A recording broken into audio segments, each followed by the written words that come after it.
Assalamualaikum warahmatullahi wabarakatuh. Selamat datang kembali di Gen Channel. Adik-adik, di video kali ini kita akan membahas tentang hubungan antara makhluk hidup.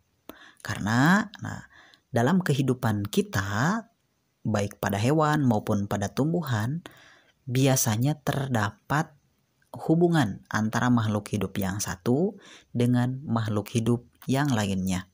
Nah, khususnya akan membentuk simbiosis ya.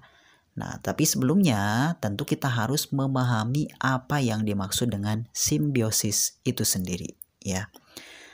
Nah, simbiosis ini terdiri dari dua kata. Yang pertama ada kata sim, yaitu artinya bersama. Sedangkan yang kedua yaitu bios, yang artinya hidup. Berarti simbiosis itu dapat diartikan sebagai hidup bersama. Yang namanya hidup bersama tentu harus dari lebih dari satu ya. Berarti ada dua atau lebih makhluk hidup yang menempati habitat yang sama. Itu yang disebut dengan simbiosis. Lalu simbiosis ini dapat dibedakan menjadi 3 macam. Yang pertama, nah ini kita akan bahas satu persatu ya, yaitu simbiosis parasitisme. Yang dimaksud dengan simbiosis parasitisme yaitu ada dua makhluk hidup yang menempati satu tempat, di mana makhluk hidup yang satunya dirugikan, sedangkan makhluk hidup yang lainnya diuntungkan. Jadi di antara dua makhluk hidup tersebut ada yang dirugikan, kemudian ada yang diuntungkan. Bisa dipahami ya? Jadi ada yang dirugikan, kemudian ada yang diuntungkan. Contoh makhluk hidup yang simbiosis parasitisme yaitu misalkan cacing hati yang terdapat di manusia.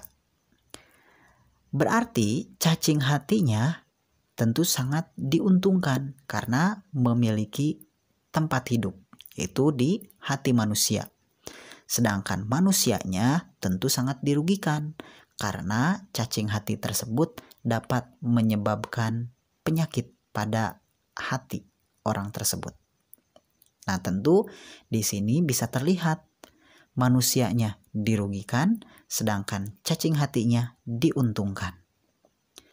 Atau contoh yang kedua yaitu kutu yang terdapat di kepala kalian ya. Nah, kalau yang ada kutunya. Bagi kutu tentu ini sangat menguntungkan karena selain bisa mendapatkan tempat tinggal, juga bisa mendapatkan makanan karena bisa menghisap darah dari kepala. Sedangkan orang yang memiliki kutu di kepalanya tentu sangat dirugikan karena darahnya dihisap dan biasanya menimbulkan rasa gatal. Nah, jadi hati-hati itu kalau yang rambutnya panjang. Supaya tidak ada kutunya, maka harus rajin berkeramas ya. Lalu yang ketiga, contohnya yaitu tali putri dengan tanaman pagar. Nah, kalau tali putrinya tentu sangat diuntungkan karena dia bisa mendapatkan nutrisi dari tanaman pagar. Sedangkan tanaman pagarnya tentu akan sangat dirugikan karena nutrisinya diambil oleh tali putri tadi. Bagaimana? Sudah paham ya tentang simbiosis parasitisme. Jadi ada yang dirugikan, kemudian yang lainnya diuntungkan. Jika sudah paham, maka kita akan lanjut ke simbiosis yang kedua, yaitu disebut dengan simbiosis mutualisme. Nah, berbeda dengan simbiosis parasitisme, kalau simbiosis mutualisme saling diuntungkan. Jadi, ada dua makhluk hidup, yang satu diuntungkan, yang lainnya juga diuntungkan. Nah, tentu ini bagus dong, karena saling menguntungkan. Contoh makhluk hidup yang simbiosisnya mutualisme yaitu bakteri Escherichia coli yang terdapat di usus besar manusia. Kenapa saling menguntungkan? Karena bakteri Escherichia coli-nya mendapatkan tempat tinggal serta mendapatkan nutrisi, yaitu tempat tinggalnya di usus besar. Sedangkan manusia yang memiliki usus besarnya tentu sangat diuntungkan juga, karena bakteri Escherichia coli tersebut membantu proses pembusukan sisa-sisa makanan sebelum menjadi feses. Selain itu, bakteri Escherichia coli ini tidak menyebabkan penyakit. Tentu hal ini saling menguntungkan. Contoh yang kedua yaitu kupu-kupu dengan bunga. Kupu-kupunya bisa mendapatkan nektar dari bunga tersebut.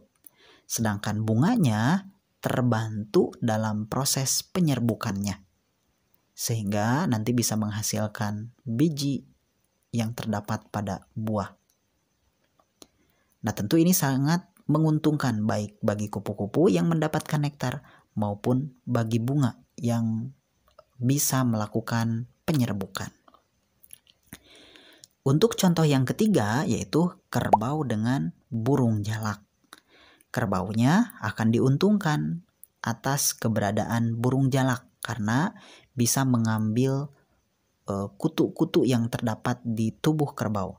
Sedangkan untuk burung jalak juga diuntungkan karena bisa mendapatkan makanan dari tubuh kerbau.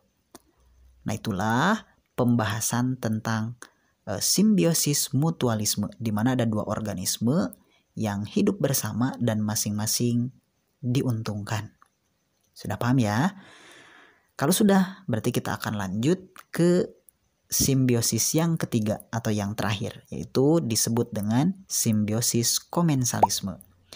Di mana ada dua organisme, yang satu diuntungkan, sedangkan yang satu lagi tidak untung, tidak rugi. Ya. Contoh organisme yang termasuk ke dalam simbiosis komensalisme yaitu misalkan pohon anggrek dengan pohon mangga. Pohon anggrek tentu sangat diuntungkan karena dia bisa berfotosintesis. Karena dia kalau hidupnya di bawah pohon atau di tempat yang rendah, tentu dia tidak akan bisa berfotosintesis. Tetapi kalau hidupnya nempel pada pohon mangga, tentu akan leluasa melakukan proses fotosintesis. Tetapi anggrek ini juga hanya menempel saja, tidak mengambil nutrisi dari pohon mangganya. Sehingga bagi mangga itu tidak untung, tidak rugi, ya, biasa saja. Itu contoh yang pertama. Sedangkan contoh yang kedua ini bisa ditemukan pada tumbuhan paku, terutama tumbuhan paku tanduk ya, yang biasa dijadikan hiasan atau lengkapnya paku tanduk rusa ya, yang menempel pada pohon jambu. Untuk pohon paku tanduk rusanya dia bisa dapat berfotosintesis ya. Berarti diuntungkan karena tinggalnya menempel pada pohon jambu. Sedangkan pohon jambunya sendiri tidak diuntungkan maupun tidak dirugikan karena nutrisi yang terdapat di dalam tubuh tumbuhan tersebut tidak diambil oleh tumbuhan paku. Dan contoh yang terakhir yaitu ikan hiu dengan remora.